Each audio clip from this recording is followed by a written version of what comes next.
Praise the Lord, सबको जय मसीह की। कैसे हैं आप लोग? परमेश्वर ने आज का दिन दिखाया, संडे का दिन दिखाया। उनके भवन में जाते हैं, झूम झूम के नाचते हैं, गीतों गाते हैं, उनकी सामर्थ से भरते हैं। प्रार्थना करेंगे वचन के लिए। महान अनुग्रहकारी पिता परमेश्वर, प्रत्येक जन को आपके हाथों में सौंपते हैं। सबसे महिमा ले, वचन पढ़ते हैं, गहरी बातें, भेद की बातें बताएं और आपकी महिमा हो। सारा गौरव आदर महिमा आपको देते हैं। उद्धारकर्ता यीशु मसीह के नाम से मांगते हैं, आमीन।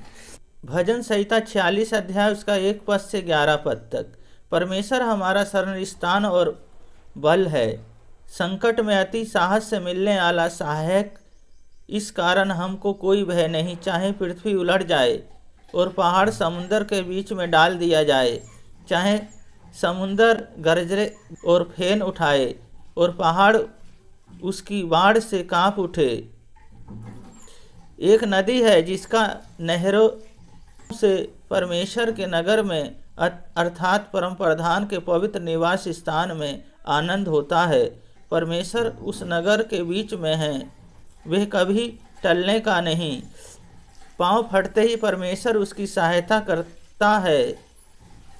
जाति जाति के लोग झल उठे, राज राज के लोग डगमगाने लगे। वह बोल उठा और पृथ्वी पिघल गई।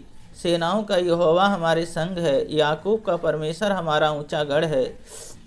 आओ यहोवा के कामों को देखें कि उसने पृथ्वी पर कैसे कैसे उजाड़ किए हैं।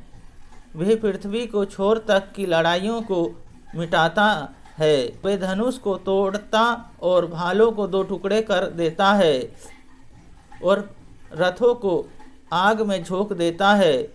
चुप हो जाओ और जान लो कि मैं ही परमेश्वर हूँ। मैं जातियों में महान हूँ, मैं पृथ्वी भर में महान हूँ।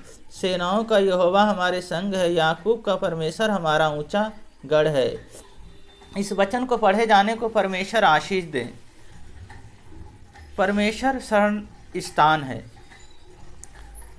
परमेश्वर हमारी सुरक्षा प्रदान करते हैं। हम जब परमेश्वर के सम्मुख जाते हैं, जब चरणों में जाते हैं और परमेश्वर की संगति में रहते हैं, परमेश्वर शरण स्थान है। पहली बात, हमें प्रार्थना करना है। जब वो हमारे शरण स्थान है, जहाँ हमें छुपने की जगह है, जहाँ हमें सुरक्षा मिलेगी, तो हमें प्रार्थना करना। जब प्रार्थना करते हैं, प्रार्थनाओं में जब उनकी संगति में रहते हैं, तो वो हमारी चारों तरफ से सुरक्षा करते हैं। क्योंकि शैतान तो चाहता है, दुष्शक्तियाँ चाहती हैं कि इनको कैसे मैं बर्बाद करूं, कैसे मैं पीड़ाओं में लेके आऊं। तो जब हम प्रार्थना करते हैं तो परमेश्वर हमें सुरक्षा प्रदान करते हैं, उनकी सामर्थ्य हमारे अंदर बनी रहती है। दूसरी बात है, हमें भय नहीं खाना है। क्योंकि जब हमारे साथ परमेश्वर हैं तो हमें भय नहीं खाना, हमें डरना नहीं है। अब जब परमेश्वर हमारे शरण स्थान हो गए हैं, परमेश्वर हमारी सुरक्षा कर रहे हैं, परमेश्वर की योजनाओं के द्वारा हम जीवन जी रहे हैं, तो हमें भय नहीं खाना है।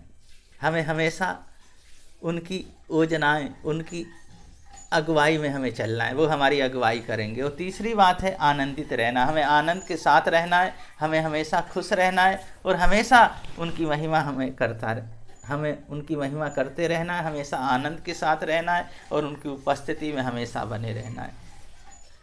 3 बातें। पहली बात है हमें प्रार्थना करना है, दूसरी बात है हमें भय नहीं खाना है, तीसरी बात है आनंदित रहना। ये तीनों बातें हमारे जीवन में हैं। परमेश्वर हमें बढ़ाएंगे, आशीष करेंगे। प्रार्थना करेंगे। महान अनुग्रहकारी पिता परमेश्वर, मेरे यीशु मसीह, आप जैसा कोई नहीं। बहन भाइयों को, बच्चों को, प्रत्येक जन को, सबको मैं आपके हाथों में सौंपता हूँ। क्योंकि आप हमारे शरण स्थान और गढ़ हैं। प्रभु जी, सेनाओं के यहोवा आप हमारे संग संग हैं। याकूब के परमेश्वर आप हमारे ऊंचे गढ़ हैं। तो हमें डरने की और भयभीत होने की जरूरत नहीं। प्रभु जी, आपकी संगति में हमें बने रहना है हमेशा। जब आपके भवन में जाते हैं, जब प्रार्थना करते हैं, प्रभु जी झूम झूम के गीतों गाते हैं, तो आपका अभिषेक आए और बीमारियां आउट, बीमारियां आपके नाम से यीशु मसीह जी चले जाएं। जो इस समय परेशान है, जो पीड़ाओं में है, जो दर्द में है, प्रभु जी जो बेड पे हैं वो उठने पाएँ, चलने फिरने पाएँ, जिनके फीवर है, टेम्परेचर हाई है, प्लेटलेट्स कम है, यीशु मसीह के नाम से वो पूरी होने पाए। प्रभु जी परिवार एकता में रहने पाए और आपकी महिमा करने पाए। सबको मैं आपके हाथों में सौंपता हूँ। पिता, पुत्र और पवित्र आत्मा के नाम पे आशीषित करते हैं। सारा गौरव आदर महिमा आपको देते हैं। उद्धारकर्ता यीशु मसीह के नाम से मांगते हैं, आमीन।